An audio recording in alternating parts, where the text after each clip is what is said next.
The last European Open in Glasgow that I competed in was in 2013, and it was part of my preparation. It was kind of my first step into whether I was going to be able to compete at under 100 kilograms for the Commonwealth Games. I'd competed for GB at under 81 kilos for my whole career, up until the London Olympic Games, and then wanted to dip my toe in the water just one more time and see if I could do anything at under 100 kilos for the Commonwealth. So it was obviously a pretty good event for me. A couple of matches that were pretty tight, pretty close, but I think the crowd enjoy that type of thing as well. And testament to the crowd, I think they pushed me through a couple of matches that I might otherwise have let slip away. So ended up on the top of the podium in Glasgow there, and then topped the podium again the next year at the Commonwealth Games, which was, you know, the kind of bookend to my career, the end of my competitive career as a judoka, and a great way to finish in front of a home crowd and carrying the flag at the opening ceremony and then going on to stand on top of the podium in Glasgow.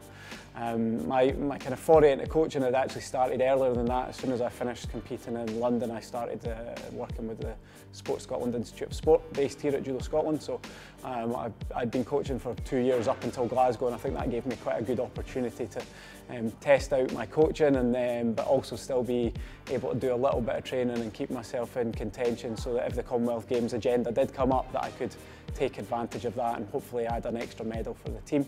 But then after Glasgow, I went into completely coaching, no more training, no more judo athlete for me.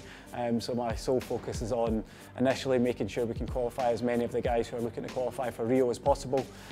Once we get them qualified, try and make sure that they can stand on the podium or stand as close to the podium as they possibly can. And you know, ultimately what we want to do, whether it be Rio or in the games after that, is to have Scottish athletes or athletes who have started their career in Scotland to go on and represent Great Britain at the Olympic Games and medal and have Olympic medalists and Olympic champions coming out of Scottish judo. I had a little bit of an experience of that last year at the European Open for women. I was sitting in the chair for some of the GB guys that were competing out there, and yeah, it's no one's going to lie and tell you it's exactly the same feeling. It's a slightly different type of nerves, but there are still nerves there. You know, there are people who are competing who you care about. There are people who are competing who you really want to do well. You know what they've put themselves through physically and mentally to be able to be in a position to represent their country. They're then doing that in front of a home crowd, so that adds a whole new dimension. It can push you on, but it can also be quite nerve-wracking having everybody supporting you.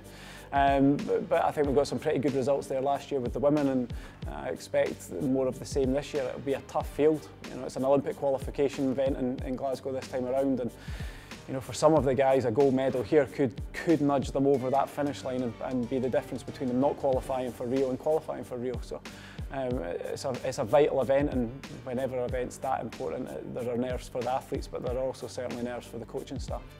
I think the crowd certainly plays a part, and it's also quite funny. You often get kind of cities that are just pretty good to you in your career. You know, Glasgow probably was that towards the end of my career. That was a good result in 2013, and then the Commonwealth Games in 2014.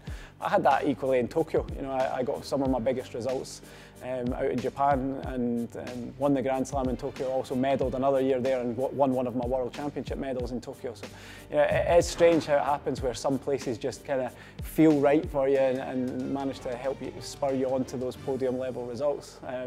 I hope it's that way for all the Scots and in fact all the British guys fighting for GB in Glasgow in the coming weekends. It's a very dynamic sport. It can turn on absolutely nothing. You know, someone can be winning a fight the whole way through, and then somebody else can produce a dynamic piece of throwing or an arm lock or a strangle in the dying seconds that turns the match around.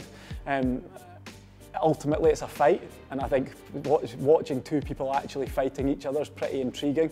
There's a very physical battle in judo, but there's also a massive psychological and mental battle, and you know, a will to win that can sometimes take you over the line against someone who may potentially be technically or tactically better than you. So all of those things make it a really interesting spectacle to watch, and you know, when you see a beautiful piece of judo executed, it looks like any beautiful piece of sport executed perfectly by the person who's doing it. It looks like it's been simple, but as anyone knows, when they get on a judo mat and try and grab someone and put them on their back, it's anything but simple. But when it's done well, it looks almost effortless and really beautiful to see.